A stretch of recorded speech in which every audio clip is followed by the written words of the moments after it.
What is WireShark? WireShark is a free and open source packet analyzer. It is used for network troubleshooting, analysis, software and communication protocol development, and education. It can be used to capture Ethernet, wireless, Bluetooth, and many other kinds of traffic and can decode different protocols that it sees. In this example, we will tell WireShark to capture traffic by selecting Capture Options, verify the interface, then uncheck Enable Promiscuous Mode on all interfaces so that the results will be like those on the physical switch network, rather than a virtual machine network. Next, I turn on the Wi-Fi so that I can pick up traffic, and then click the fin to start. Once some traffic has been captured, I hit stop. Now you can filter through the packets, such as searching with TCP, FTP, DNS, or SMB. Alternatively, you can search not TCP, not FTP, not DNS, and not SMB. Additionally, you can search through HTTP requests and inspect further by specifying the response code, whether it be 200, 302, or 400. You can also inspect a packet by following the stream. Simply right-click, follow TCP stream. This will give you additional information.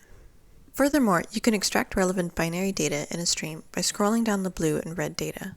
Select either a session or the entire conversation and save as. Lastly, you can extract files from the packet capture, aka packet data carving.